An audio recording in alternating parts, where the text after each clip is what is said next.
엄마, 지금 당장 여기서 나가세요. 추석 저녁 송편이 익어가는 냄새와 북적이는 웃음소리 속에서 제 아들 태호가 제 귀에 조용히 속삭였습니다. 그 순간 세상에서 가장 안전해야 할 집이 낯선 지옥처럼 느껴졌습니다. 그날 밤 누군가는 제게 재산을 정리하라며 차갑게 웃었고 또 다른 누군가는 눈물로 저를 붙잡았습니다. 70년을 살아오며 가장 믿었던 사람들이 그날따라 하나같이 낯설게 보였습니다. 내 남은 삶을 송두리째 흔들어버린 추석. 그 집안에는 대체 무슨 비밀이 숨어 있었던 걸까요? 사연 시작 전에 무료로 하실 수 있는 구독 버튼과 좋아요 부탁드립니다. 또 어디에서 듣고 계신지 댓글로 남겨주시면 반갑게 인사드릴게요. 그럼 이제 시작하겠습니다. 새벽 5시. 저는 눈을 떴습니다. 추석 당일이었습니다. 남편이 세상을 떠난 지 벌써 5년째였습니다. 하지만 명절은 여전히 왔고 차례상은 여전히 제 몫이었습니다. 부엌에 불을 켰습니다. 냉장고에서 꺼낸 배추와 무, 고사리, 도라지. 손에 익은 칼질이었지만 오늘따라 칼날이 무겁게 느껴졌습니다. 올해도 혼자구나. 그렇게 중얼거리며 도마 위에 재료를 올려놓았습니다. 남편이 살아있을 땐 시영댁에서 차례를 지냈습니다. 그런데 남편이 돌아가신 후론 형님 댁에서 이제 말순이 집에서 하는 게 어떻겠냐며 말을 꺼냈습니다. 형수님은 웃으며 말했습니다. 말순 씨, 이제 집도 넓고 혼자 사니까 부담 안 되잖아요. 부담이 안 된다고요? 70살 노인이 혼자 명절 음식을 준비하는 게 부담이 안 된다고요? 하지만 저는 말할 수 없었습니다. 형님 댁은 남편의 형이었고 저는 그저 시동생 집 며느리일 뿐이었으니까요. 오전 10시쯤 초인종이 울렸습니다. 어머니, 저예요. 제 아들 태호의 목소리였습니다. 문을 열자 태호가 과일 상자를 들고 서 있었습니다. 엄마, 혼자 하시면 힘드시잖아요. 제가 도와드릴게요. 태호는 착한 아들이었습니다. 결혼도 아직 안 했고 직장 생활하느라 바쁜데도 명절마다 꼭 저를 찾아왔습니다. 고마워, 태호야. 내가 오니까 든든하구나. 태호는 옅게 웃었지만 눈빛이 어딘가 무거워 보였습니다. 저는 그걸 그냥 넘겼습니다. 명절이면 누구나 피곤하니까요. 오후 2시 시영 부부가 도착했습니다. 형님은 여전히 건강해 보였고 형수님은 화장을 진하게 하고 나타났습니다. 말순 씨, 오랜만이네요. 형수님은 제 손을 꽉 잡았습니다. 손은 따뜻했지만 눈은 차가웠습니다. 차례상 다 차렸어요? 네, 형수님. 거의 다 됐어요. 그래요? 그럼 우리 들어가서 확인 좀 해볼까요? 형수님은 제 대답도 듣지 않고 부엌으로 걸어 들어갔습니다. 형님은 거실 소파에 털썩 앉으며 말했습니다. 말순 씨, 집 관리 잘하고 있어요? 네, 형님. 뭐 그럭저럭요. 그럭저럭? 이 큰 집을 혼자 관리하기 힘들 텐데. 형님은 집안을 천천히 둘러봤습니다. 마치 무언가를 평가하듯이. 요즘 집값 많이 올랐다면서요? 이 동네도 재개발 얘기 나온다던데. 형님의 말에 저는 가슴이 철렁 내려앉았습니다. 재개발, 집값. 왜 형님은 이런 이야기를 꺼내는 걸까요? 형님, 그건 아직 확정된 건 아니에요. 아, 그래요? 그래도 미리 알아보는 게 좋지 않겠어요? 말순 씨 혼자 결정하기엔 복잡한 문제니까. 형님은 웃었습니다. 하지만 그 웃음은 따뜻하지 않았습니다. 부엌에서 형수님의 목소리가 들렸습니다. 말순 씨, 이 나물 좀 싱겁네요. 간 좀 더 맞춰야겠어요. 아, 네, 제가 할게요. 저는 황급히 부엌으로 들어갔습니다. 형수님은 제 나무를 젓가락으로 집어먹으며 고개를 저었습니다. 이래서 혼자 사는 사람들은 입맛이 없어진다니까. 간도 제대로 못 맞추고. 형수님의 말투는 날카로웠습니다. 저는 아무 말도 하지 못했습니다. 그저 고개만 끄덕이며 간장을 더했습니다. 오후 3시 차례를 지냈습니다. 형님이 제사를 주관했고 태호가 옆에서 도왔습니다. 저는 구석에서 절을 올렸습니다. 남편의 사진이 제단 위에 놓여 있었습니다. 사진 속 남편은 웃고 있었습니다. 하지만 저는 그 웃음이 낯설게 느껴졌습니다. 당신은 저한테 뭘 숨기고 있었던 거예요? 제사가 끝나고 음식을 나눠 먹기 시작했습니다. 형님 부부는 계속 집 이야기를 꺼냈습니다. 말순 씨, 이제 나이도 있으시고 재산 정리도 생각해 봐야죠. 형수님이 송편을 먹으며 말했습니다. 재산 정리요? 그럼요. 혼자 이렇게 큰 집에 살면 나중에 관리도 힘들고 세금도 만만치 않잖아요. 형님이 거들었습니다. 우리가 도와줄 수 있어요. 법률 상담도 받고 필요하면 명예 이전도 알아보고. 명예 이전. 그 말에 저는 등골이 서늘해졌습니다. 형님, 그건 아직 생각해 본 적이 없어서요. 생각해 봐야죠. 늙으면 뭐가 필요하겠어요? 편하게 사는 게 제일이지. 형수님은 제 손을 다시 잡았습니다. 우리가 다 알아서 해줄게요. 걱정 마세요. 걱정 마시라고요? 저는 오히려 더 걱정이 됐습니다. 왜 이 사람들은 제 재산에 이렇게 관심이 많은 걸까요? 그때였습니다. 태호가 제 옆으로 다가왔습니다. 엄마, 잠깐 부엌에 와보세요. 태호는 낮은 목소리로 말했습니다. 저는 태호를 따라 부엌으로 갔습니다. 태호는 문을 닫았습니다. 그리고 제 귀에 대고 속삭였습니다. 엄마, 지금 당장 여기서 나가세요. 뭐? 시영 부부가 엄마 집 노리고 있어요. 오늘 여기 온 이유가 그거예요. 태호야, 무슨 소리야? 그 사람들이 왜? 엄마, 그것만이 아니에요. 태호는 눈을 감았습니다. 그리고 다시 눈을 떴을 때 눈빛이 심각했습니다. 아버지 숨긴 딸이 있었어요. 그 순간 세상이 멈췄습니다. 손에서 숟가락이 떨어졌습니다. 바닥에 떨어진 숟가락이 쨍그랑 소리를 냈습니다. 뭐라고? 아버지한테 혼외자가 있었어요. 그 사람이 지금 시영 부부랑 손잡고 엄마 재산 노리고 있어요. 태호의 목소리는 떨렸습니다. 저는 벽에 기댔습니다. 다리에 힘이 풀렸습니다. 태호야, 그게 무슨... 엄마, 증거 있어요. 제가 확인했어요.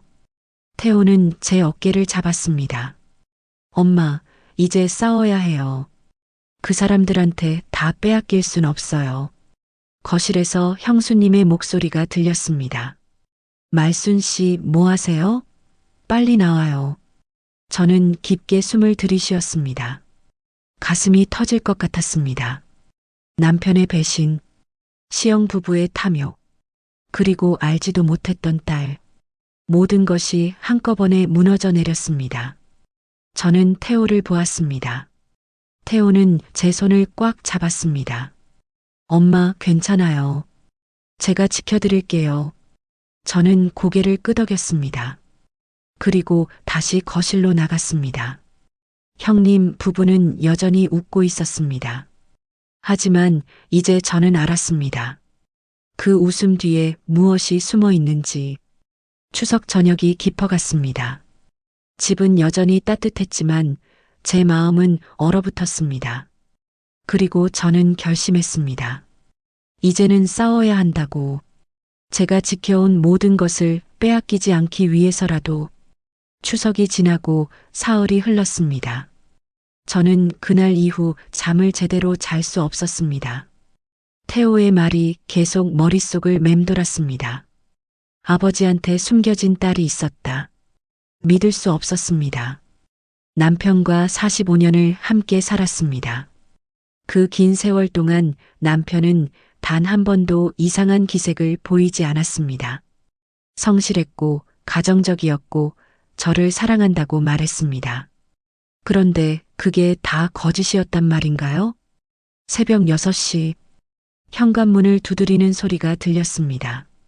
저는 부스스한 머리로 문을 열었습니다. 태호였습니다. 손에는 검은색 서류 봉투를 들고 있었습니다. 엄마, 들어가도 돼요? 그래, 들어와. 태호는 거실 소파에 앉았습니다. 저도 그 옆에 앉았습니다. 태호는 서류 봉투를 테이블 위에 올려놓았습니다. 엄마, 이거 보셔야 해요. 뭔데? 증거예요. 태호는 봉투를 열었습니다. 안에서 여러 장의 서류가 나왔습니다. 그리고 투명한 비닐봉지 하나. 비닐봉지 안에는 만년필 하나가 들어 있었습니다. 낡고 오래된 만년필. 저는 그 만년필을 알아봤습니다. 이건 내 아버지 만년필이잖아. 맞아요. 아버지가 늘 서재에 두고 쓰시던 거요. 태호는 서류 한 장을 꺼냈습니다. 이게 DNA 검사 결과예요. DNA 검사? 이 만년필에서 머리카락이 나왔어요. 아버지 것도 아니고 엄마 것도 아니에요. 태호는 다른 서류를 펼쳤습니다. 그 머리카락 주인을 찾았어요. 이름은 지연. 40대 초반 여자예요. 지연. 그 이름을 듣는 순간 가슴이 내려앉았습니다. 태호야, 그게 확실한 거니? 확실해요. DNA 일치율 99.9%예요. 태호는 사진 한 장을 더 꺼냈습니다. 40대쯤 되어 보이는 여자의 얼굴. 긴 머리, 날카로운 눈매. 낯선 얼굴이었지만 어딘가 익숙했습니다. 이 사람이 누구냐면 태호는 말을 멈췄습니다. 그리고 저를 똑바로 쳐다봤습니다. 아버지 딸이에요. 혼외자예요. 저는 사진을 떨어뜨렸습니다. 사진이 바닥에 떨어지며 소리를 냈습니다. 언제부터 알고 있었니? 한 달 전부터요. 왜 진작 말 안 했어? 확실한 증거가 필요했어요. 그냥 의심만으로는 엄마한테 말할 수 없었어요. 태호는 고개를 숙였습니다. 미안해요, 엄마. 더 빨리 말씀드렸어야 했는데. 저는 눈을 감았습니다. 눈물이 났습니다. 참으려 했지만 참을 수 없었습니다. 45년. 45년이란 세월이 무너져 내렸습니다. 엄마. 태호가 제 어깨를 잡았습니다. 울지 마세요. 이제 싸워야 해요. 싸워? 뭘 싸워? 지연이가 지금 시영 부부랑 손잡고 있어요. 뭐? 저는 태호를 쳐다봤습니다. 무슨 소리야? 추석날 시영 부부가 엄마 재산 이야기 꺼낸 거 기억하시죠? 그래. 그게 우연이 아니에요. 지연이가 뒤에서 사주한 거예요. 태호는 또 다른 서류를 꺼냈습니다. 통화 기록이었습니다. 시영님 전화번호와 지연이란 이름. 한 달 동안 수십 통의 통화 기록. 이 사람들이 짜고 있어요. 지연이가 아버지 딸이란 걸 이용해서 엄마 재산 뺏으려고요. 저는 서류를 내려다봤습니다.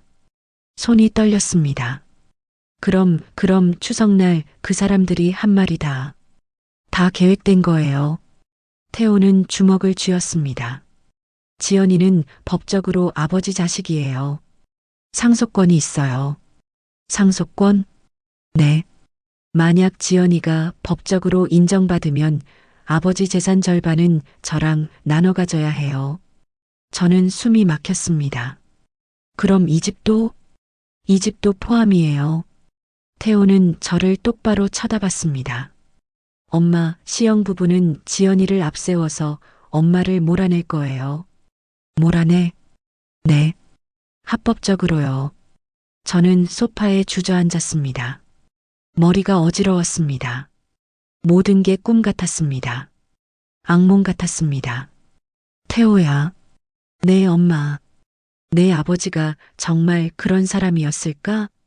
태호는 대답하지 않았습니다. 그저 고개를 숙였을 뿐이었습니다. 저는 서재로 걸어갔습니다. 남편의 서재. 5년 동안 한 번도 정리하지 않은 곳. 책장에는 남편이 읽던 책들이 그대로 꽂혀 있었습니다. 책상 위에는 남편이 쓰던 안경이 놓여 있었습니다. 저는 책상 서랍을 열었습니다. 낡은 공책, 영수증, 명함들. 아무것도 특별한 건 없었습니다. 그때였습니다. 책장 맨 아래 칸에서 낡은 상자 하나가 보였습니다. 나무 상자. 자물쇠가 채워져 있었습니다. 저는 상자를 꺼냈습니다. 엄마, 뭐 찾으셨어요? 태호가 뒤에서 물었습니다. 이 상자 처음 보는데. 열어봐요. 자물쇠가 채워져 있어. 태호는 서랍을 뒤졌습니다. 그리고 작은 열쇠 하나를 찾아냈습니다. 이거 아닐까요?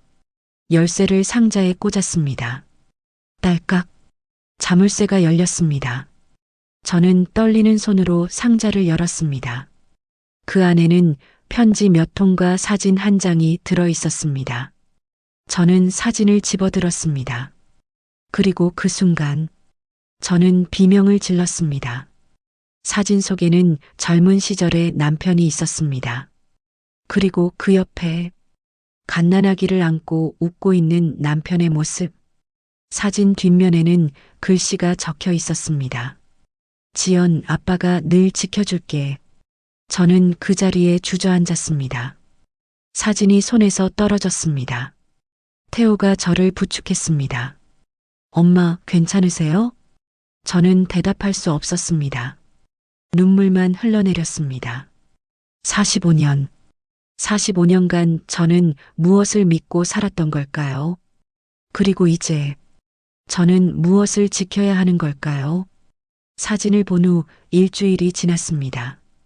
저는 그 일주일 동안 집 밖으로 나가지 않았습니다. 밥도 제대로 먹지 않았습니다. 그저 남편의 서재에 앉아서 그 사진만 바라봤습니다. 지연, 아빠가 늘 지켜줄게. 남편의 글씨였습니다. 저는 그 글씨를 너무나 잘 알고 있었습니다. 명절 때마다 제사상에 쓰던 그 글씨, 제 생일 카드에 적어주던 그 글씨. 그런데 이제 그 글씨가 낯선 여자를 위한 것이었다니. 태호는 매일 찾아왔습니다. 엄마, 밥 좀 드세요. 엄마, 이러시면 안 돼요. 하지만 저는 대답할 힘이 없었습니다. 그저 멍하니 앉아 있을 뿐이었습니다. 어느 날 오후, 태호가 또 찾아왔습니다. 이번엔 노트북을 들고 있었습니다. 엄마, 이거 봐야 해요. 태호는 노트북을 켰습니다. 화면에는 여러 장의 문서가 떠 있었습니다. 이게 뭐니? 지연이에 대한 자료예요. 제가 며칠 동안 조사했어요. 태호는 화면을 확대했습니다. 주민등록 등본이었습니다. 이름 김지연. 나이 43세. 주소는 서울 강남구. 이 사람이 현재 어디서 뭐 하는지 다 알아냈어요. 태호는 다른 파일을 열었습니다. 무역회사 다니고 있어요. 부장급이고요. 혼자 살아요. 저는 화면을 응시했습니다. 지연의 얼굴이 또렷하게 보였습니다. 남편을 닮았습니다. 눈매가 특히 닮았습니다. 가슴이 쓰렸습니다. 그런데 엄마, 태호는 심각한 표정을 지었습니다. 이 사람 한 달 전부터 시영 부부 집에 자주 드나들었어요. 뭐? 제가 확인했어요. 시영님 집 근처에서 여러 번 목격됐어요. 태호는 사진 몇 장을 보여줬습니다. 카페에서 찍힌 사진. 시영 부부와 지연이 마주 앉아 이야기하는 모습.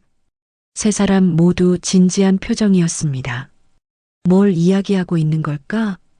재산 이야기일 거예요. 엄마 재산을 어떻게 나눠 가질지. 저는 주먹을 쥐었습니다.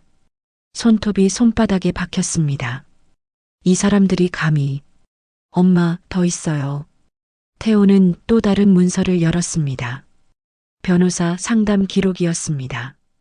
상속 재산 분할 소송 가능 여부, 혼외자의 법적 권리, 재산명의 이전 절차. 저는 화면을 보며 온몸이 떨렸습니다. 이 사람들이 이미 변호사까지 만났다는 거니? 네. 한 달 전부터 준비하고 있었어요. 저는 의자 등받이에 기댔습니다. 머리가 지끈거렸습니다. 그럼 추석날 그 이야기도 다 계획된 거였어요. 엄마 반응 보려고 먼저 던진 미끼였던 거죠. 태호는 노트북을 덮었습니다. 엄마, 이제 결정하셔야 해요. 결정? 싸울 건지 아니면 그냥 당할 건지. 저는 태호를 쳐다봤습니다. 태호의 눈빛은 단호했습니다. 엄마, 저는 싸울 거예요. 엄마가 평생 지켜온 걸 그 사람들한테 넘겨줄 순 없어요. 저는 입술을 깨물었습니다. 45년을 헌신하며 살았습니다. 남편을 믿었고, 가족을 지켰고, 집을 지켰습니다. 그런데 이제 와서 모든 걸 빼앗긴다고요? 저는 천천히 고개를 들었습니다. 알았어. 싸우자. 태호가 미소 지었습니다. 잘 결정하셨어요, 엄마.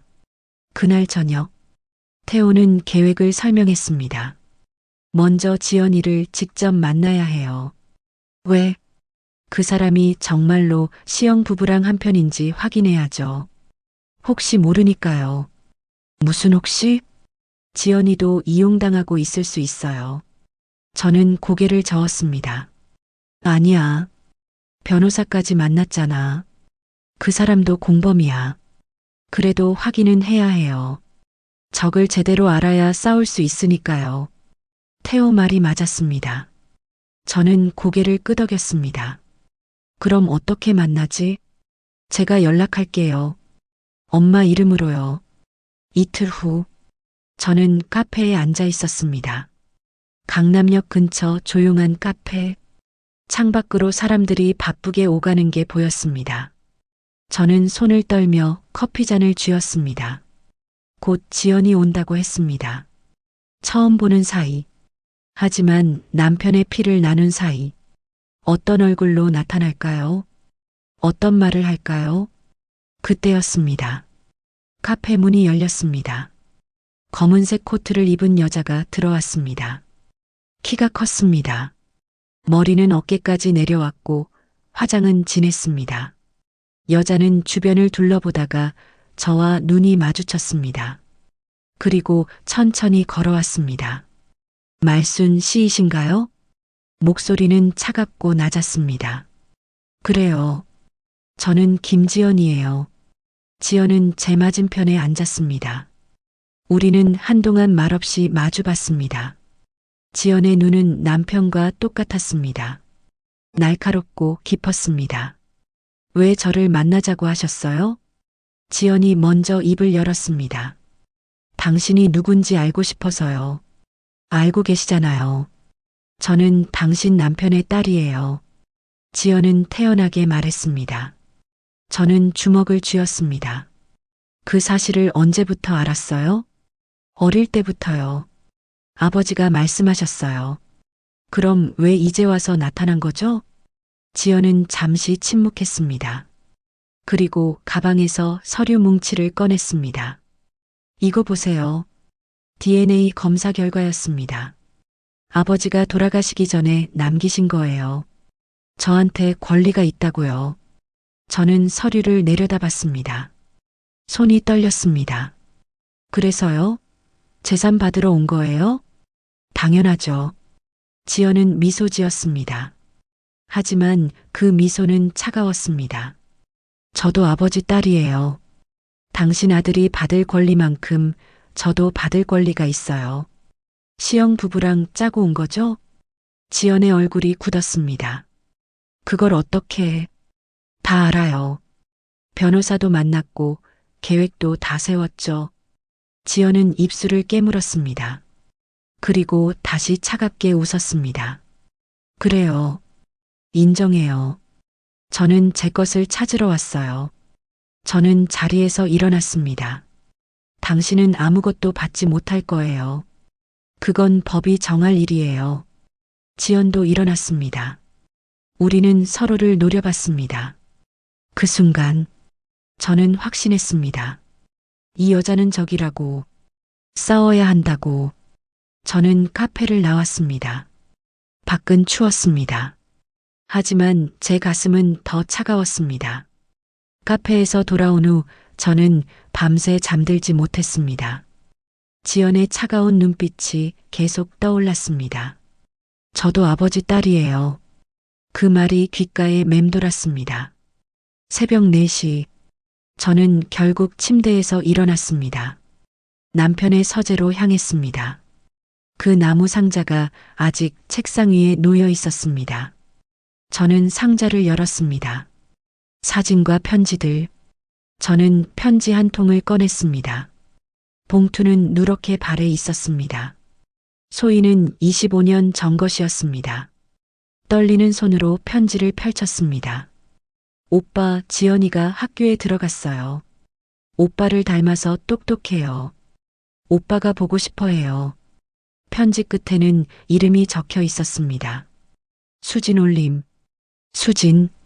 저는 그 이름을 몰랐습니다. 남편이 살아생전 단 한 번도 언급한 적 없는 이름. 저는 다른 편지들을 꺼냈습니다. 모두 같은 필체였습니다. 오빠 지연이가 중학생이 됐어요. 오빠 지연이가 대학에 붙었어요. 오빠 지연이가 취직했어요. 편지를 읽을수록 가슴이 무너졌습니다. 남편은 지연의 인생을 처음부터 끝까지 지켜보고 있었던 겁니다. 그 긴 세월 동안 저 몰래 저는 편지를 내려놓고 다시 사진을 집어들었습니다. 갓난아기를 안고 있는 남편. 사진을 자세히 들여다봤습니다. 남편의 얼굴은 행복해 보였습니다. 제가 한 번도 본 적 없는 표정이었습니다. 저는 사진을 뒤집었습니다. 지연, 아빠가 늘 지켜줄게. 그 글씨를 손가락으로 따라 그렸습니다. 눈물이 떨어져 글씨가 번졌습니다. 당신은 왜 나한테 말 안 했어요? 혼자 중얼거렸습니다. 대답은 없었습니다. 남편은 이미 세상에 없었으니까요. 그때 휴대폰이 울렸습니다. 태호였습니다. 엄마, 지금 괜찮으세요? 응, 괜찮아. 거짓말 마세요. 목소리 들으면 알아요. 저는 웃음이 나왔습니다. 쓰라린 웃음이었습니다. 태호야. 네, 엄마. 내 아버지가 이런 사람인 줄 몰랐어. 전화기 너머로 태호의 한숨이 들렸습니다. 저도요, 엄마. 저도 믿기지 않아요. 지연이를 정말 사랑했나 봐. 이렇게 많은 편지가 있어. 엄마, 난 45년 동안 뭘 한 거지? 그 사람 옆에서. 엄마, 그렇게 생각하지 마세요. 엄마 잘못 아니에요. 저는 눈물을 닦았습니다. 알아, 태호야. 그런데 가슴이 너무 아파. 엄마, 제가 지금 갈게요. 아니야. 괜찮아. 엄마 혼자 있고 싶어? 전화를 끊었습니다. 저는 다시 상자를 뒤졌습니다. 맨 밑에 작은 수첩이 하나 있었습니다. 낡은 검은색 수첩. 펼쳤습니다. 날짜별로 메모가 적혀 있었습니다. 1998년 3월 5일. 지연이 입학식? 못 가서 미안해. 2003년 5월 20일. 지연이 생일. 선물 보냈음. 2010년 2월 14일. 지연이 대학 입학. 등록금 입금. 저는 손으로 입을 막았습니다. 등록금까지 보냈다니. 그럼 우리 집 돈으로. 저는 수첩을 덮으려다가 마지막 페이지를 봤습니다. 거기에는 다른 내용이 적혀 있었습니다. 2019년 8월 1일. 말순에게 미안해. 하지만 말할 수 없어. 지연이를 지켜야 해. 2019년 8월. 남편이 세상을 떠나기 한 달 전이었습니다. 저는 그 글을 읽고 또 읽었습니다. 미안하다고? 그럼 말했어야죠. 비겁하게 숨기지 말고. 저는 수첩을 던졌습니다. 수첩이 벽에 부딪혀 바닥에 떨어졌습니다. 저는 책상에 엎드려 울었습니다. 소리내어 울었습니다. 얼마나 울었을까요? 해가 떠올랐습니다. 창문으로 아침 햇살이 들어왔습니다. 저는 고개를 들었습니다. 눈이 퉁퉁 부어 있었습니다. 그런데 이상했습니다. 울고 나니 오히려 마음이 단단해졌습니다. 그래, 이제 울지 말자. 저는 눈물을 닦았습니다. 남편은 나를 배신했어. 인정하자. 그리고 내 것을 지키자. 저는 사진과 편지, 수첩을 모두 상자에 넣었습니다. 그리고 상자를 서랍 깊숙이 넣었습니다. 더 이상 볼 필요가 없었습니다. 중요한 건 과거가 아니라 지금이었으니까요. 저는 휴대폰을 들었습니다. 태호에게 전화했습니다. 엄마, 태호야, 이제 본격적으로 시작하자. 엄마, 지연이랑 시영 부부 더 이상 가만 안 둘 거야. 태호는 잠시 침묵했습니다. 그리고 말했습니다. 좋아요, 엄마. 그럼 제가 준비한 게 있어요. 뭔데? 증거요. 결정적인 증거. 저는 귀를 기울였습니다. 시영 부부가 지연이랑 주고받은 이메일이요. 제가 해킹한 건 아니고요. 그럼 지연이가 실수로 카페에서 노트북 켜놨을 때 제가 봤어요. 뭐라고 써 있었는데? 말순 씨 재산을 3등분하자는 내용이요. 시영 부부, 지연, 그리고 변호사 비용.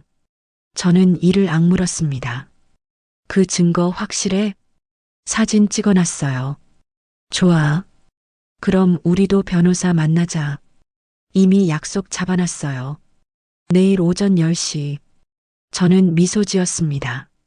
처음으로 진심 어린 미소였습니다. 잘했어, 태호야. 엄마, 이제 반격할 시간이에요. 저는 창밖을 바라봤습니다. 아침 햇살이 따뜻했습니다. 새로운 하루였습니다. 그리고 새로운 싸움의 시작이었습니다. 저는 서재를 나왔습니다. 거울을 봤습니다.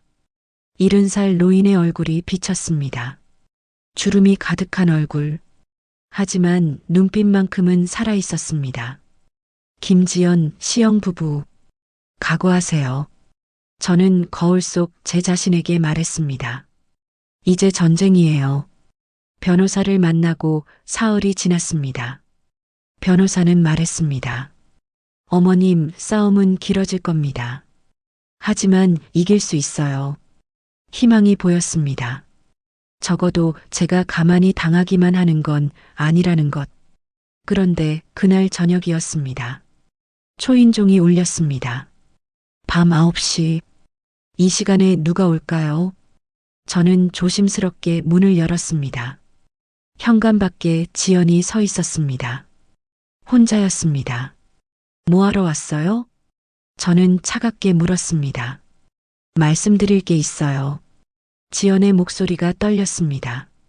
카페에서 봤을 때와는 달랐습니다. 들어오세요. 저는 문을 열어줬습니다. 지연은 조심스럽게 안으로 들어왔습니다. 거실 소파에 앉았습니다. 저도 맞은편에 앉았습니다. 지연은 가방을 무릎에 올려놓고 손을 꼭 쥐었습니다. 어머니, 어머니라고 부르지 마세요. 전 당신 어머니 아니에요. 지연은 고개를 숙였습니다. 죄송합니다. 그냥 뭐라고 불러야 할지 몰라서요. 말순 씨라고 부르세요. 네, 말순 씨. 침묵이 흘렀습니다. 지연은 손을 떨며 가방을 열었습니다. 그리고 서류 뭉치를 꺼냈습니다. 이거 보여드리려고 왔어요. 뭔데요? 시영 부부가 저한테 준 계약서예요. 저는 서류를 받아들었습니다. 계약서였습니다. 재산분할 합의서. 내용을 읽어 내려갔습니다. 제 집과 예금을 3등분한다는 내용. 시영 부부 40%, 지연 40%, 변호사 비용 20%. 저는 서류를 내려놓았습니다. 그래서요? 이걸 왜 보여주는 거죠? 저 이거 사인 안 했어요. 지연이 눈물을 흘렸습니다. 처음엔 하려고 했어요. 제 권리니까요. 하지만 시영 부부가 하는 짓을 보니까 이건 아닌 것 같아서요. 저는 지연을 쳐다봤습니다. 눈물이 진짜 같았습니다. 하지만 믿을 수 없었습니다. 거짓말하지 마세요. 카페에서 당신이 뭐라고 했죠? 당신 것을 찾으러 왔다고. 그건 제가 화가 나서 한 말이에요. 지연은 눈물을 닦았습니다. 사실 저도 혼란스러웠어요. 아버지가 돌아가시고 나서 시영 부부가 찾아왔을 때 처음엔 반가웠어요. 반가웠다고요? 네. 아버지 가족이 절 찾아왔으니까요. 외롭지 않을 거라고 생각했어요. 지연은 손수건을 꺼내 코를 풀었습니다. 하지만 그 사람들은 저를 가족으로 본 게 아니었어요. 그냥 이용할 도구로 본 거였어요. 저는 팔짱을 꼈습니다. 그래서요? 그게 내가 알아야 할 이유가 뭔가요? 말순 씨도 이용당하고 계세요. 저처럼요. 뭐라고요?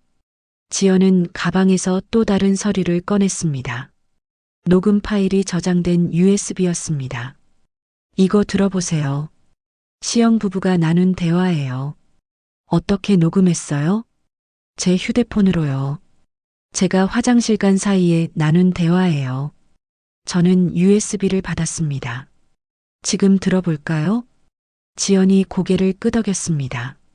저는 노트북을 켜고 USB를 꽂았습니다. 파일을 열었습니다. 시영님의 목소리가 들렸습니다. 여보, 이거 생각보다 쉽게 풀리겠는데? 그러게요.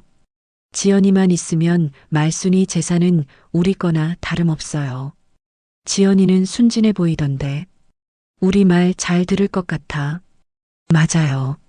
아버지 사랑 못 받고 자란 애들은 원래 그래요. 조금만 잘해주면 꼬리치죠. 형수님의 비웃는 목소리. 저는 주먹을 쥐었습니다. 말순이는 늙었으니까 어차피 얼마 못 살 텐데 미리 챙기는 게 낫지. 그렇긴 하지. 그 집 재개발되면 돈 엄청 되는데.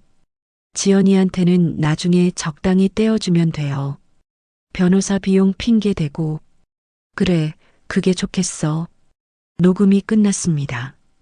저는 화면을 멍하니 바라봤습니다. 온몸이 떨렸습니다. 분노로. 이 사람들이 감히. 지연이 조용히 말했습니다. 저도 이 녹음 듣고 깨달았어요. 시영 부부는 저도 버릴 거라는 걸요. 저는 지연을 돌아봤습니다. 지연의 눈에는 진심이 담겨 있었습니다. 말순 씨, 저 정말 원하지 않았어요. 뭐요? 이렇게 되는 거요. 아버지를 빼앗은 것도, 말순 씨를 힘들게 하는 것도. 지연은 눈물을 흘렸습니다. 저도 피해자예요. 아버지는 저를 사랑한다고 했지만 끝까지 숨겨놨잖아요. 세상에 떳떳하게 딸이라고 말하지도 못하게 하고요. 저는 아무 말도 하지 못했습니다. 지연의 말이 맞았습니다. 남편은 지연도 저도 모두 배신했습니다. 저는 상속 같은 거 필요 없어요. 그냥 가족이 있었으면 했어요. 지연은 고개를 들었습니다. 하지만 이제 알겠어요. 그건 불가능하다는 걸요. 저는 한숨을 쉬었습니다. 그래서 어쩌자는 거예요? 내가 뭘 해주길 바라는 건가요? 도와주세요. 시영 부부를 막는 거요. 왜 내가 당신을 도와줘야 하죠? 저도 말순 씨를 도울게요. 제가 증인이 될게요. 저는 지연을 빤히 쳐다봤습니다. 진심인지 연기인지 알 수 없었습니다. 믿을 수 있을까요? 믿어주세요. 제발이요. 지연이 손을 내밀었습니다. 저는 그 손을 한참 바라봤습니다. 떨리는 손, 상처받은 손, 저와 비슷한 손.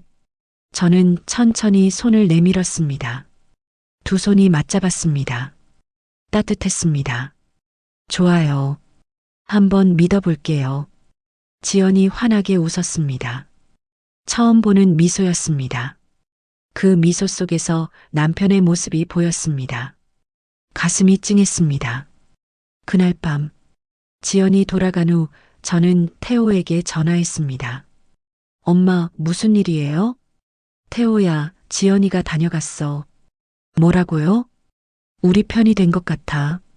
엄마, 그거 믿어도 돼요? 모르겠어. 하지만 한번 믿어보려고. 태호는 한숨을 쉬었습니다. 엄마, 조심하세요. 함정일 수도 있어요. 알아. 그래도 지연이 눈빛은 진짜 같았어. 저는 창밖을 바라봤습니다. 달이 떠 있었습니다. 태호야, 이제 진짜 싸움이 시작될 것 같아. 네, 엄마. 제가 옆에 있을게요. 저는 미소 지었습니다. 고마워, 아들. 전화를 끊었습니다. 그리고 다시 USB를 쳐다봤습니다. 이제 무기가 생겼습니다. 시영 부부를 무너뜨릴 무기가요. 일주일 후였습니다. 시영 부부가 변호사를 대동하고 우리 집에 찾아왔습니다. 오후 2시 초인종이 울렸습니다. 저는 이미 준비하고 있었습니다. 태호도 옆에 있었고 지연도 와 있었습니다. 문을 열자 시영님 부부와 낯선 남자가 서 있었습니다. 말순 씨, 오랜만이네요. 형수님이 웃으며 말했습니다. 하지만 그 웃음은 차갑고 날카로웠습니다. 들어오세요. 저는 담담하게 말했습니다. 거실로 안내했습니다. 시영 부부는 소파에 앉았고 변호사는 서류 가방을 무릎에 올려놓았습니다. 소개하죠.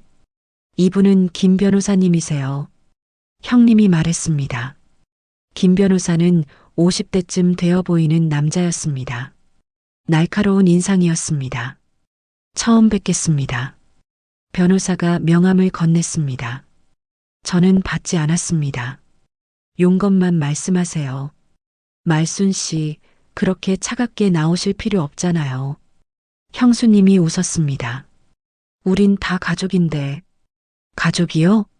저는 비웃었습니다. 가족이 이런 짓을 하나요? 무슨 짓이요? 우린 법대로 하려는 거예요. 형님이 말했습니다.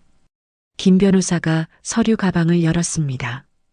두꺼운 서류 뭉치를 꺼냈습니다. 이게 뭔가요? 태호가 물었습니다. 상속 재산 분할 청구서입니다. 변호사가 차갑게 말했습니다. 고인의 자녀인 김지연 씨의 법적 권리를 행사하기 위한 문서죠.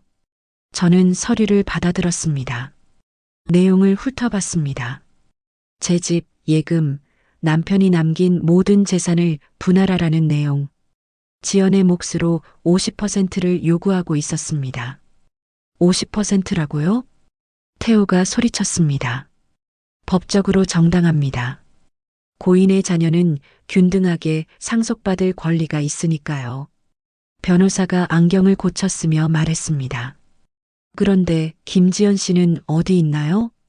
형수님이 주변을 둘러보며 물었습니다. 오늘 같이 오기로 했는데 그때였습니다.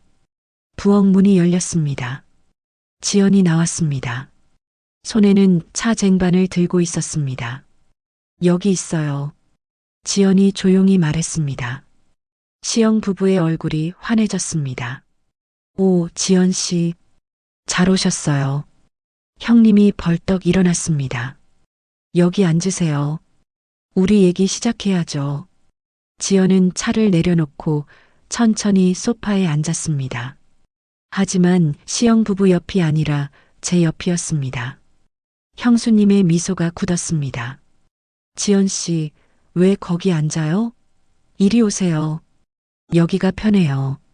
지연이 차갑게 말했습니다. 분위기가 이상해졌습니다. 형님이 헛기침을 했습니다. 뭐, 어디 앉든 상관없지. 본론으로 들어갑시다. 변호사가 서류를 펼쳤습니다. 김지연 씨, 여기 서명만 하시면 됩니다. 그럼 법적 절차가 시작되죠. 변호사가 펜을 내밀었습니다. 지연은 펜을 받지 않았습니다. 잠깐만요. 왜요? 뭐가 문제인데요? 형수님이 날카롭게 물었습니다. 이 서류 내용이 이상해요. 지연이 서류를 가리켰습니다. 여기 보세요. 분할 비율이 이상하잖아요. 뭐가 이상한데요? 제가 50%, 태호 씨가 50%라고 나와 있는데 시영 부부분은 어디 있어요? 변호사가 당황했습니다. 그건 나중에 따로 협의하기로. 거짓말 마세요. 지연이 가방에서 서류를 꺼냈습니다. 제가 일주일 전에 받았던 그 계약서였습니다. 이게 진짜 계약서죠.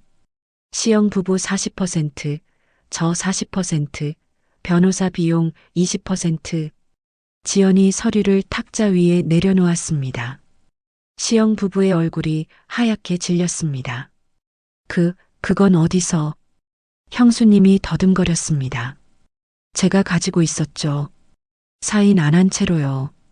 지연이 냉정하게 말했습니다. 지연 씨, 그게 아니라 형님이 변명하려 했습니다. 아니라고요? 그럼 이것도 설명해 보세요. 지연이 휴대폰을 꺼냈습니다. 녹음 파일을 재생했습니다.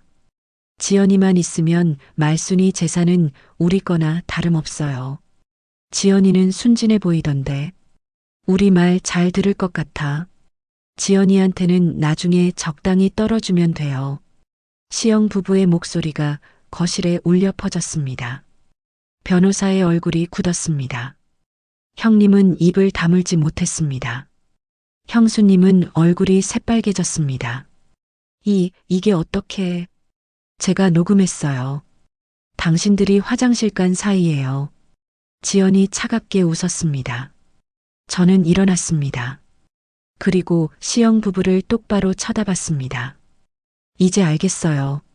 당신들이 뭘 노렸는지. 말순 씨, 오해예요. 우린 그냥 오해가 아니에요. 증거가 다 있는데. 태호가 노트북을 열었습니다. 화면에는 이메일이 떠 있었습니다. 시영 부부와 변호사가 주고받은 이메일. 재산 분할 후 말순 씨를 요양원에 보내자. 집 팔고 재개발 보상금 받으면 최소 10억. 변호사 비용 제외하고 3등분. 이메일 내용이 하나씩 공개됐습니다. 변호사가 벌떡 일어났습니다. 이건 개인정보 침해입니다. 불법이에요. 불법은 당신들이 한 거죠. 태호가 냉정하게 말했습니다. 위조 계약서 만들고 노인 상대로 사기 치려한 것도 불법 아닌가요? 저는 형님을 쳐다봤습니다. 형님, 그동안 형님이라고 불렀는데 이게 대접이에요? 형님은 고개를 숙였습니다. 말순 씨 미안하오. 미안하다고요? 저는 비웃었습니다. 45년을 한 가족으로 살았는데 고작 돈 때문에 이러시는 거예요? 형수님이 소리쳤습니다. 당신이 뭔데? 당신도 결국 남의 여자잖아. 뭐라고요? 당신 남편이 다른 여자랑 애까지 낳았잖아. 그런 주제에 뭘 따지는 거야? 형수님의 목소리가 떨렸습니다. 저는 주먹을 쥐었습니다.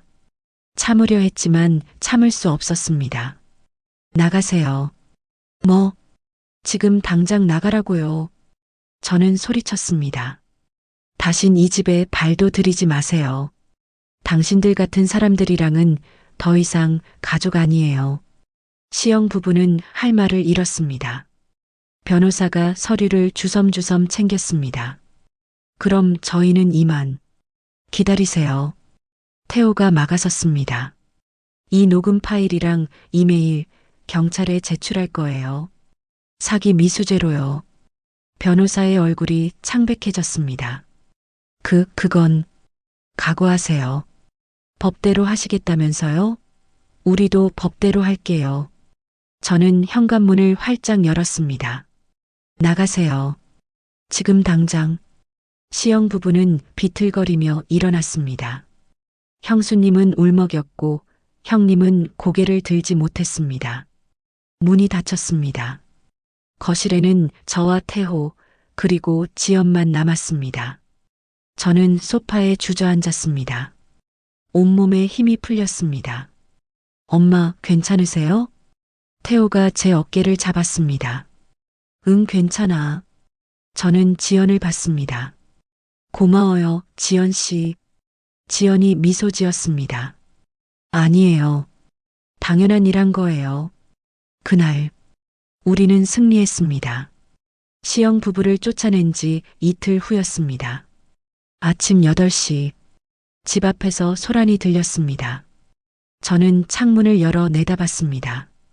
시영 부부가 다시 왔습니다. 하지만 이번엔 혼자가 아니었습니다. 기자들이 함께 있었습니다. 카메라를 든 사람들이 대여섯 명. 이게 무슨 짓이야? 저는 황급히 현관으로 뛰어갔습니다. 문을 열자마자 카메라 플래시가 터졌습니다. 말순 씨, 혼외자를 차별하는 게 사실입니까? 고인의 딸을 인정하지 않으시는 건가요? 기자들이 마이크를 들이댔습니다.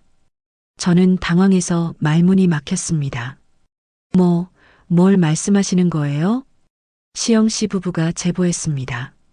당신이 남편의 혼외자를 학대하고 재산을 독차지하려 한다고요. 그건 거짓말이에요. 그럼 김지연 씨를 인정하시나요? 법적 상속인으로요? 저는 대답하지 못했습니다. 머릿속이 하얘졌습니다. 대답 못하시는 거 보니 사실이네요. 기자 하나가 웃으며 말했습니다. 그때였습니다. 엄마, 태호가 집에서 뛰어나왔습니다. 여러분, 지금 당장 물러나세요. 사유지 침입이에요. 시영 씨가 부른 겁니다. 가족인데 뭐가 침입이에요? 가족이 아니에요. 저희가 이미 고소했습니다. 태호가 단호하게 말했습니다. 고소요? 네. 사기 미수죄로요. 증거도 다 있어요. 기자들이 웅성거렸습니다. 시영님이 앞으로 나섰습니다. 여러분, 저 사람 말 믿지 마세요. 우린 아무 잘못 없어요. 잘못 없다고요? 태호가 휴대폰을 꺼냈습니다. 그럼 이건 뭐죠? 당신들이 나눈 대화 녹음인데요. 태호가 스피커를 켰습니다. 지연이만 있으면 말순이 재산은 우리 거나 다름없어요. 말순이는 늙었으니까 어차피 얼마 못 살 텐데. 녹음이 흘러나왔습니다. 기자들의 표정이 변했습니다. 이게 진짜입니까? 진짜죠. 원본 파일 있어요. 경찰에도 제출했고요. 시영 부부의 얼굴이 창백해졌습니다. 형수님이 소리쳤습니다. 이건 조작이에요. 우릴 모함하려고 만든 거라고요. 조작이라고요? 그때 또 다른 목소리가 들렸습니다. 지연이었습니다. 지연이 집에서 나왔습니다. 제가 직접 녹음한 겁니다. 조작 아니에요. 지연 씨? 시영님이 당황해서 물었습니다. 왜 당신이 여기 있어? 저도 여기 살아요. 요 며칠 동안요. 지연이 태연하게 말했습니다. 기자들이 더 흥미로워했습니다. 그럼 혼외자인 당신이 말순 씨 집에 머물고 있다는 건가요? 네, 맞아요. 왜요? 재산 때문에 회유당한 건 아닌가요? 아니에요. 지연이 저를 바라봤습니다.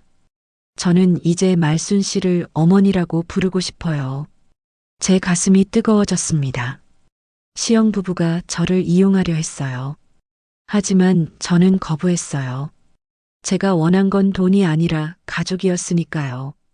지연이 증거 서류를 꺼냈습니다. 여기 위조된 계약서 있어요. 시영 부부가 만든 거예요. 그리고 이건 변호사와 주고받은 이메일이에요. 재산을 어떻게 나눠 가질지 계획한 내용이죠. 지연이 서류를 기자들에게 보여줬습니다. 기자들이 사진을 찍기 시작했습니다. 형수님이 비명을 질렀습니다. 안 돼. 그거 찍지 마. 하지만 이미 늦었습니다. 카메라 플래시가 계속 터졌습니다. 형님이 지연에게 다가갔습니다. 지연 씨, 왜 이러는 거요? 우리가 당신을 도와주려 했잖소. 도와준다고요? 지연이 비웃었습니다. 저를 도구로 쓰려 한 거죠. 저도 바보 아니에요. DNA 검사 결과는 조작된 거 아니었소? 형님이 악을 썼습니다. 그 결과 믿을 수 있는 거요? 믿을 수 있어요. 태호가 또 다른 서류를 꺼냈습니다. 세 곳의 병원에서 검사했어요.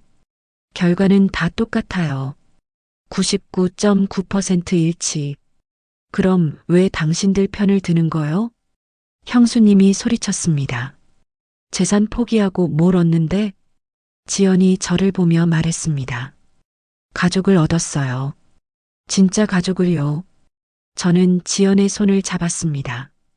따뜻했습니다. 기자 하나가 물었습니다. 그럼 시영 씨 부부 지금 상황을 어떻게 설명하시겠습니까? 형님은 입을 다물었습니다. 형수님은 눈물을 흘렸습니다. 하지만 동정심은 들지 않았습니다. 우린 그냥. 형수님이 더듬거렸습니다. 그냥 뭐죠? 노인 재산 빼앗으려 한 게 그냥인가요? 태호가 차갑게 말했습니다. 경찰 조사 받으실 거예요. 각오하세요. 기자들이 계속 사진을 찍었습니다. 시영 부부는 얼굴을 가리고 도망치듯 떠났습니다. 기자들도 하나둘 떠났습니다. 거리가 조용해졌습니다. 저는 현관 앞에 서서 한숨을 쉬었습니다. 엄마, 괜찮으세요? 응, 이제 괜찮아. 지연이 제 옆에 섰습니다. 말순 씨, 죄송해요. 쟤 때문에 이런 일까지. 아니야. 내 잘못이 아니야. 저는 지연의 어깨를 토닥였습니다. 오히려 고마워. 내가 없었으면 우리가 졌을 거야. 지연이 울먹였습니다. 저 정말 어머니라고 불러도 될까요? 저는 고개를 끄덕였습니다. 그래. 이제 우리 가족이야. 태호가 우리를 안았습니다. 우리 이겼어요. 진짜로요. 저는 하늘을 올려다봤습니다. 구름 사이로 햇빛이 쏟아졌습니다. 남편이 살아있다면 뭐라고 했을까요? 아마 미안하다고 했겠죠. 하지만 이젠 상관없었습니다. 저는 앞으로 나아갈 거니까요. 새로운 가족과 함께요.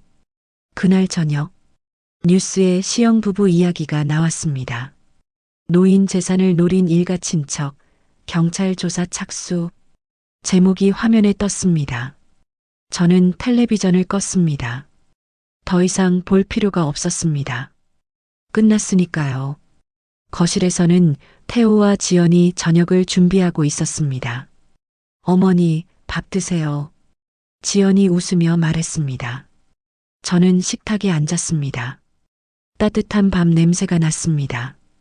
된장찌개 냄새도 났습니다. 맛있겠다. 저는 숟가락을 들었습니다. 오랜만에 마음 편히 먹는 밥이었습니다. 엄마, 이제 진짜 끝난 거죠? 태호가 물었습니다. 응, 이제 끝이야. 저는 미소 지었습니다. 우리 이제 평화롭게 살자. 세 사람이 함께 밥을 먹었습니다. 웃음소리가 집안에 울려 퍼졌습니다. 오랜만에 웃음이었습니다. 진짜 가족의 웃음이었습니다. 한 달이 지났습니다. 법원에 출석하는 날이었습니다. 시영 부부가 사기 미수죄로 재판을 받게 된 겁니다. 저는 검은색 옷을 입고 법원으로 향했습니다. 태호와 지연이 양옆에서 저를 부축했습니다. 긴장되세요, 어머니? 지연이 물었습니다. 조금. 하지만 괜찮아. 저는 깊게 숨을 들이쉬었습니다. 법원 문을 열고 들어갔습니다. 법정 안은 사람들로 가득했습니다. 기자들도 와 있었습니다. 시영 부부는 이미 피고석에 앉아 있었습니다. 형님은 고개를 숙이고 있었고 형수님은 눈이 퉁퉁 부어 있었습니다. 저는 증인석 근처에 앉았습니다. 재판을 시작하겠습니다. 판사가 망치를 두드렸습니다. 검사가 일어났습니다. 피고인 2명은 피해자의 재산을 편취하려 했습니다. 고인의 혼외자를 이용해 위조 계약서를 만들고 재산 분할을 시도했습니다.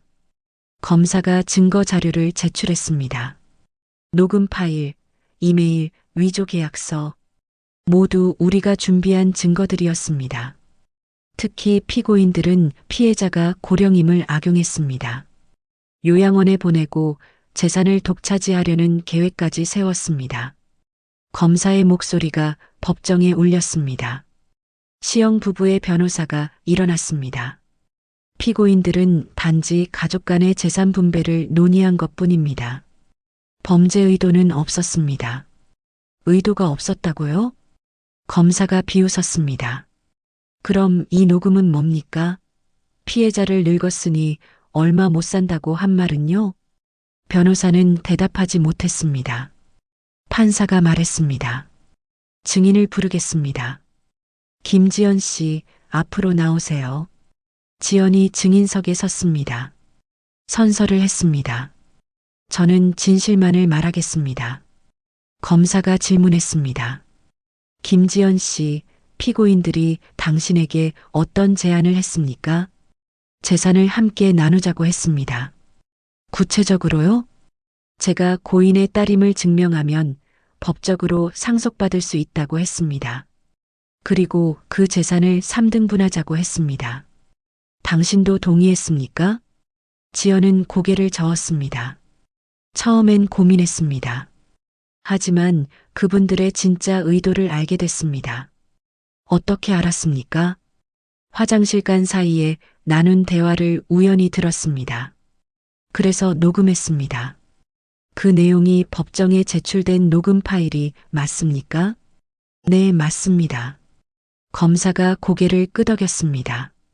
그 후에 어떻게 하셨습니까? 말순 씨를 찾아갔습니다.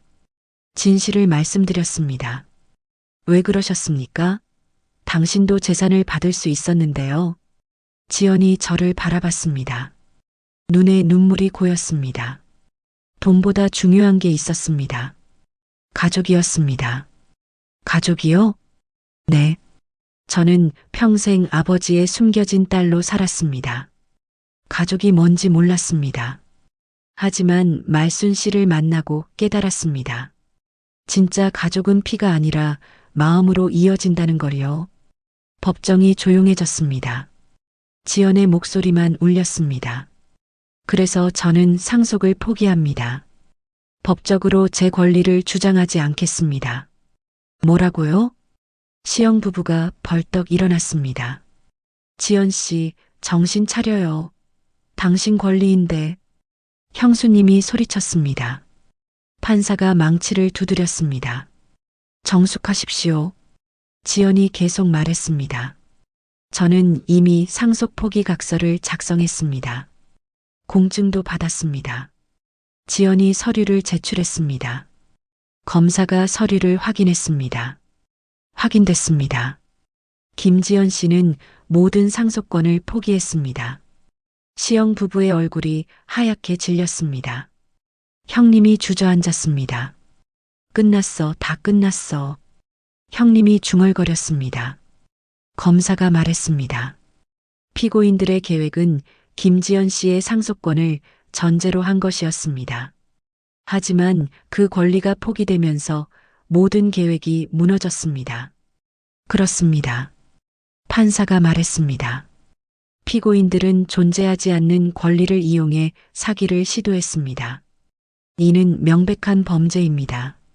시영 부부의 변호사가 다시 일어났습니다. 하지만 실제로 재산을 가져간 건 아니지 않습니까? 미수에 불과합니다. 미수라도 처벌받습니다. 판사가 단호하게 말했습니다. 특히 고령의 피해자를 대상으로 한 범죄는 더욱 엄중히 다룹니다. 저는 증인석에 섰습니다. 판사가 물었습니다. 피해자 말순 씨 하실 말씀 있으십니까? 저는 시영 부부를 쳐다봤습니다. 형님은 고개를 들지 못했습니다. 형수님은 울고 있었습니다. 45년을 한 가족으로 살았습니다. 제 목소리가 떨렸습니다. 명절마다 함께 모였고 어려울 때 서로 도왔습니다. 그런데 남편이 세상을 떠나자 저를 이렇게 대하셨습니다. 말순 씨, 형님이 떨리는 목소리로 불렀습니다. 저는 용서할 수 없습니다. 하지만 미워하지도 않겠습니다. 저는 눈물을 닦았습니다. 그저 다시는 보고 싶지 않습니다. 그게 제 바람입니다. 판사가 고개를 끄덕였습니다.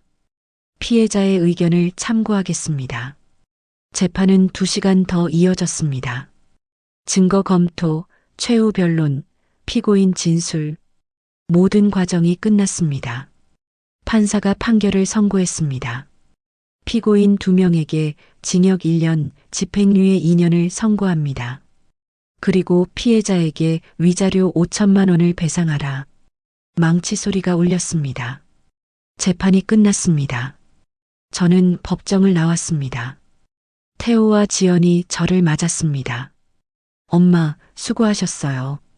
어머니, 이제 정말 끝났어요. 저는 2 사람을 안았습니다. 고마워. 정말 고마워. 법원 밖으로 나왔습니다. 햇빛이 따뜻했습니다. 가을 하늘이 맑았습니다. 뒤에서 형수님의 목소리가 들렸습니다. 말순 씨, 말순 씨. 저는 돌아보지 않았습니다. 그냥 걸었습니다. 앞만 보고 걸었습니다. 이제 뒤돌아볼 이유가 없었으니까요. 태호가 제 손을 잡았습니다. 지연이 제 팔짱을 꼈습니다. 우리는 함께 걸었습니다. 새로운 시작을 향해서요. 그날 저녁, 집에 돌아와서 차를 마셨습니다. 엄마, 이제 편히 사실 수 있겠어요? 그래. 이제 진짜 편할 것 같아. 저는 창밖을 바라봤습니다. 별이 반짝이고 있었습니다. 남편도 저 별 중 하나가 됐을까요? 당신 미안해요. 하지만 저는 이제 행복할 거예요. 당신이 남긴 딸과 함께요. 저는 하늘을 향해 중얼거렸습니다. 바람이 불었습니다. 마치 대답처럼요. 재판이 끝나고 석 달이 흘렀습니다. 다시 추석이 돌아왔습니다. 하지만 이번 추석은 달랐습니다. 저는 혼자가 아니었습니다. 어머니, 송편 반죽 이렇게 하는 거 맞아요? 지연이 앞치마를 두르고 물었습니다. 그래, 잘하고 있어. 조금만 더 치대면 돼. 저는 옆에서 지연을 도왔습니다. 부엌에서는 태호가 나무를 다듬고 있었습니다. 엄마, 고사리는 이 정도면 돼요? 응, 완벽해. 우리 아들 손재주 좋네. 3사람이 함께 웃었습니다. 작은 부엌이 웃음소리로 가득 찼습니다. 오후 3시쯤 음식이 다 차려졌습니다. 송편, 잡채, 나물, 전. 소박하지만 정성스러운 상이었습니다. 어머니, 제가 상 차릴게요. 지연이 음식을 들고 거실로 갔습니다. 저는 남편의 사진을 꺼냈습니다. 5년 만에 다시 꺼내는 사진이었습니다. 사진 속 남편은 여전히 웃고 있었습니다. 당신, 오늘은 차례 지내줄게요. 마지막으로요. 저는 사진을 재단에 올려놓았습니다. 태호와 지연이 옆에 섰습니다. 우리는 함께 절을 올렸습니다. 1번, 2번. 조용히 절을 올렸습니다. 절을 마치고 일어섰습니다. 지연이 사진을 물끄러미 쳐다봤습니다. 아버지. 지연의 목소리가 떨렸습니다. 미워하지 않아요. 이제는요. 나도 그래. 저도 사진을 바라봤습니다. 당신을 용서해요. 그리고 이제 보내줄게요. 저는 사진 앞에서 한 번 더 고개 숙였습니다. 편히 쉬세요. 그렇게 말하고 돌아섰습니다. 더 이상 미련은 없었습니다. 저녁을 먹었습니다. 송편은 달고 부드러웠습니다. 어머니, 제가 만든 송편 어때요? 맛있어. 정말 잘 만들었어. 다행이다. 걱정했는데. 지연이 웃었습니다. 태호야, 너도 나물 잘 만들었어. 감사합니다, 엄마. 엄마한테 배운 거예요. 우리는 밥을 먹으며 이야기를 나눴습니다. 어머니, 다음 주에 제 회사에서 행사가 있어요. 같이 가실래요? 나같이 늙은이가 가도 돼? 당연하죠. 제 가족이니까요. 지연이 제 손을 잡았습니다. 고마워, 지연아. 저는 지연의 손을 꼭 잡았습니다. 처음엔 낯설었습니다. 남편의 배신으로 생긴 딸, 미워해야 할 존재. 하지만 이제는 아니었습니다.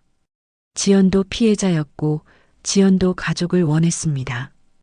그리고 이제 우리는 진짜 가족이 됐습니다. 엄마, 제 소식도 있어요. 태호가 입을 열었습니다. 무슨 소식? 회사에서 승진했어요. 과장이 됐어요. 정말? 우리 아들 대단하네. 축하해요, 오빠. 지연이 박수를 쳤습니다. 우리는 함께 웃었습니다. 행복했습니다. 정말로요. 밥을 다 먹고 설거지를 했습니다. 지연이 설거지를 하고 태호가 닦았습니다. 저는 거실에 앉아서 그 모습을 지켜봤습니다. 가슴이 따뜻해졌습니다. 이게 가족이구나. 저는 혼자 생각했습니다. 피로 이어진 게 아니라 마음으로 이어진 가족. 해가 졌습니다. 어둠이 내렸습니다. 저는 베란다로 나갔습니다. 가을바람이 불었습니다. 선선하고 시원했습니다. 엄마, 뭐 하세요? 태호가 옆으로 왔습니다. 그냥 바람 쐬고 있어. 요즘 어떠세요? 마음이. 좋아. 정말 좋아. 저는 태호를 봤습니다. 고마워, 태호야. 내가 없었으면 난 무너졌을 거야. 무슨 말씀을요? 저야말로 엄마가 강해서 여기까지 온 거예요.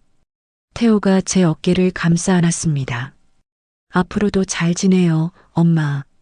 우리 셋이서요. 그래. 우리 셋이서. 지연도 베란다로 나왔습니다. 뭐 하세요, 두 분? 바람 쐬고 있어. 너도 와. 지연이 제 옆에 섰습니다. 우리는 나란히 밤하늘을 쳐다봤습니다.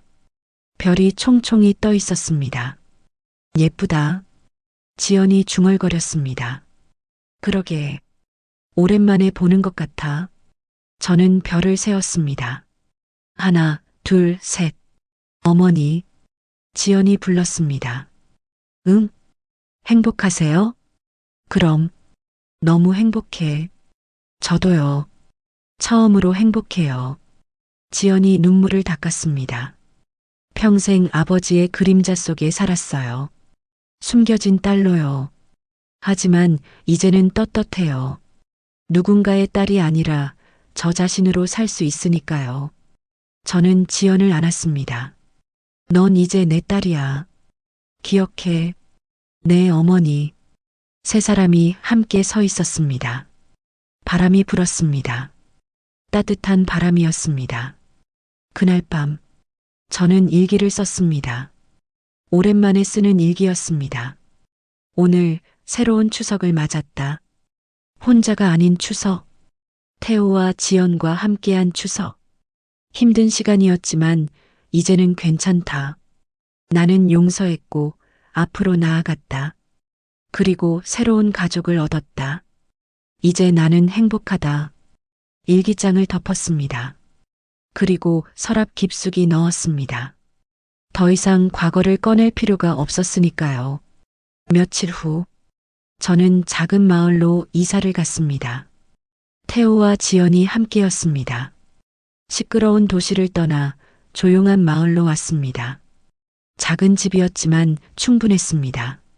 어머니, 여기 공기 좋네요. 그러게. 여기서 우리 셋이 잘 살자. 네. 우리는 짐을 풀기 시작했습니다. 새 집, 새 시작. 그리고 새 가족.